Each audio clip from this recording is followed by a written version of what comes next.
Hello, back again for I think the third and final section. We shoot in little 15-minute chunks here or something. So here we go. This is, now I'm actually at, remember I told you there's 16 sections in this book? This is going to be section number 1. And you can see some of my calligraphy here. And in this case we've got a kind of a theme for this semester, or I mean excuse this chapter, and that's going to be seek outside, and that's what you're doing. You've got your world, you've got your reality, you're going outside of your world for something new, and you found me. Here we go. The Shaolin Chi Mantis beginner level student salute. Now we've got all kinds of Kung Fu salutes. Let's learn what a Kung Fu salute is. This is very different. If you've been involved in other types of martial arts, you probably still don't know what's going on here. We're going into the world of China 1,000 years ago, and that's where we're going to fit into. A salute is a handshake. Okay, now in this case I'm going to be talking about something like this. This could be a salute, this is a salute, even this is a salute. Okay? A salute is a handshake. Everything about you is embodied in your handshake.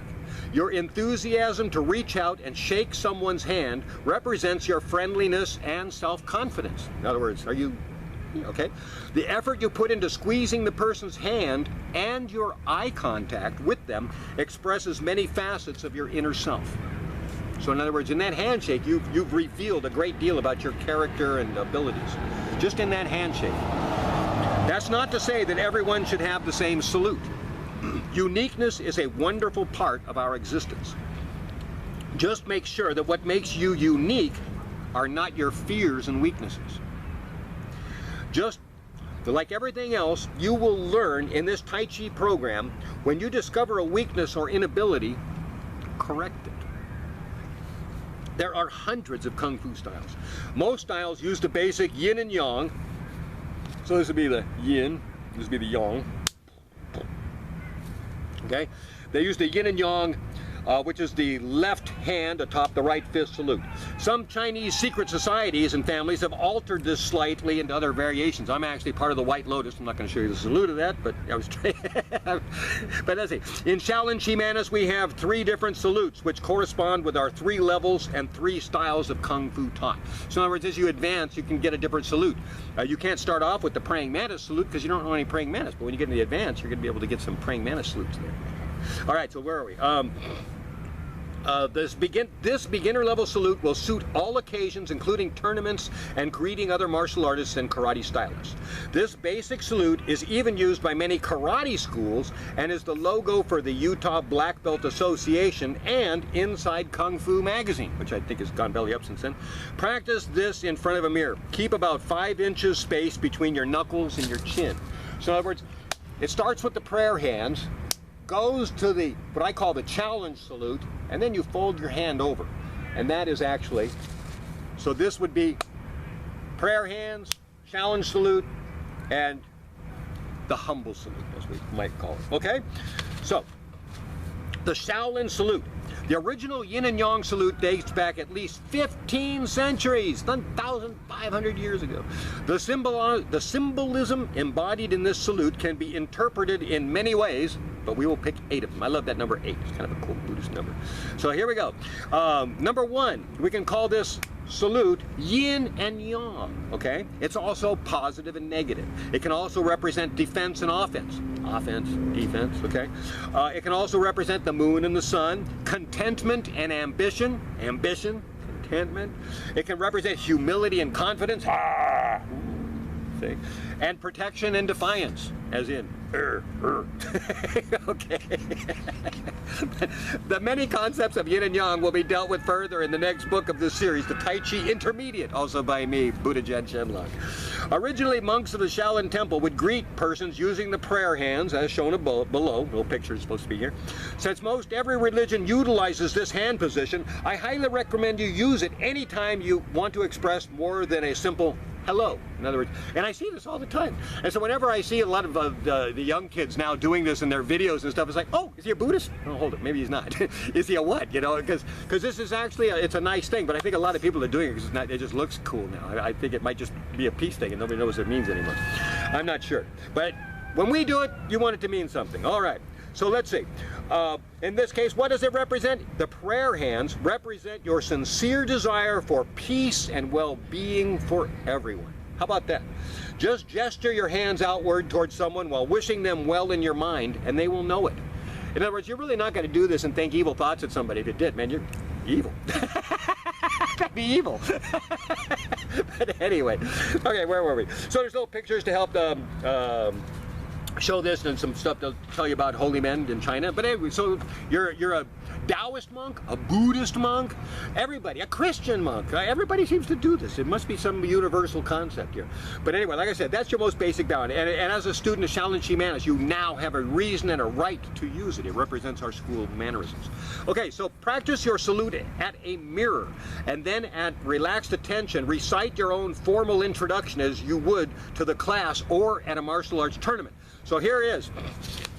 Where are we in the first semester, first few pages, and you've got to learn how to say your name in public.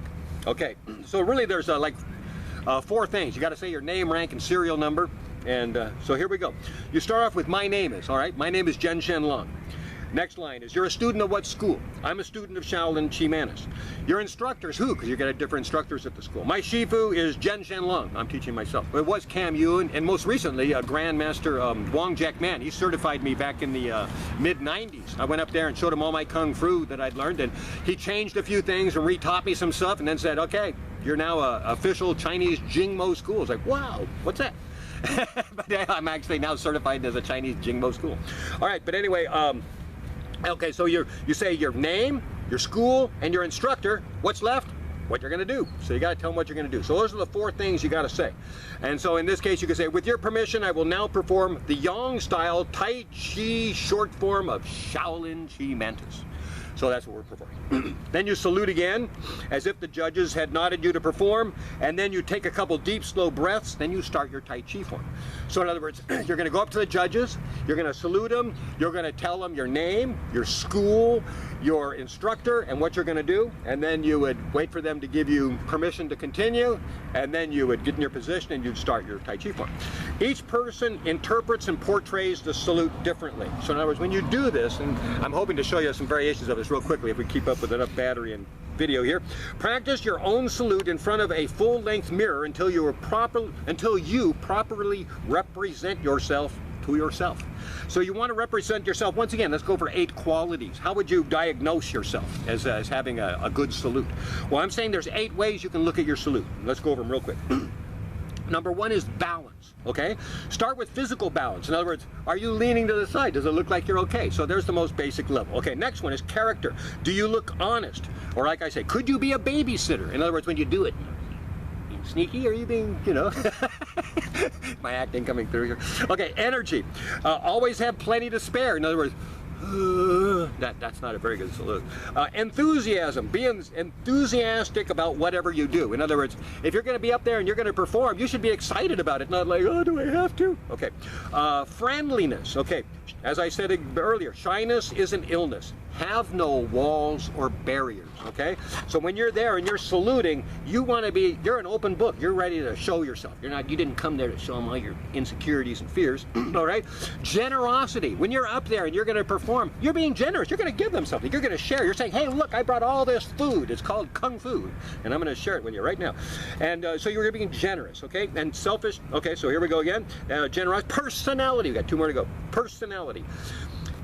I obviously have a little bit of personality. Everybody has personality. It's just try to make it so people like your personality. And it's good to have variety. We don't all want to be the same either. Okay, so but now personality is how you express your character. Now this is important. If you make your personality one of 2 things. Is it a mask or is it the truth? We were talking the other day about someone we know who's having some troubles with his mask, and it's even causing him troubles. So in other words, show the truth and make the truth good that everybody likes it, you know, because once you start hiding behind things and nobody knows what the truth is and no one trusts you anymore. So your personality needs to be built around sharing, not hiding things, okay? Power, lastly. What is power? Everybody wants power. Well, you should. Power is necessary to survive to some extent. Okay, so power, now what is power? We're going to discuss power in a very interesting way. And just to start you off, power is the combination of all of the above attributes. Any weakness of any kind limits your power. So in other words, any of these 8 things, think of them as 8 cells in a battery. If your energy is low, then all the other ones are going to be low. If your character is low, then it's going to suck energy out of the other ones. All of your battery cells have to be equal, or the one drain was going to lower the production of all the other ones. So in other words, you have to, by balancing all of these attributes of yourself, that is what power is. And so that's our goal, is to build you up in all these aspects, and then you have genuine power. You are a powerful creation, a creature. All right, page 5, the last page. Hey, we're at the end here. I'm going to show you some basic stances to show you what you got to do. If you can't do this, then glad to at least show you my video. Okay, now by the way, this is Shaolin Kung Fu, and Shaolin Kung Fu, I wanted to give you more information in this. I'm going really fast. But Shaolin Kung Fu that I'm teaching is from northern China. There's northern Shaolin and southern Shaolin. I started with southern Shaolin with Douglas Wong and his White Lotus system, and I learned the southern style, but it has very little, if any, connection to the northern system. Okay, it's city. It's like the mafia kung fu of China, the triads and stuff. It's the city stuff. It's good kung fu. It's more like karate. It's kind of between kung fu and karate, because they had to use smaller spaces and little apartments and whatever to do their kung fu. So all the forms are really small, and they use more dynamic tension. They can't be relaxed and jump and fly around like we do, because they don't have the space. So southern kung fu, northern kung fu, which is what I teach. This has all the big weapons and jumping around and floating around like wild deer. Antelope. Shaolin antelope, that's what we got. Okay, so that's the northern style. Okay, so let me show you what we got. We got the horse stance, the forward stance, and with just a couple of these stances, I think you'll get an idea of what you got to do. All right? And thanks for being here this long. Let me just show you one more thing, and then I hope you sign up. I hope you try our school. Try it for a semester, but if you're really going to get into it, try to make it through this beginner program. Try to get 1 stripe. See if you can get 1 belt rank stripe from my school. I'm not really big on challenges, but that's my kind of challenge to you, or make that your challenge to yourself is what I'm suggesting, really. Okay, let me show you the stances. Can you follow me, Mr. Camera?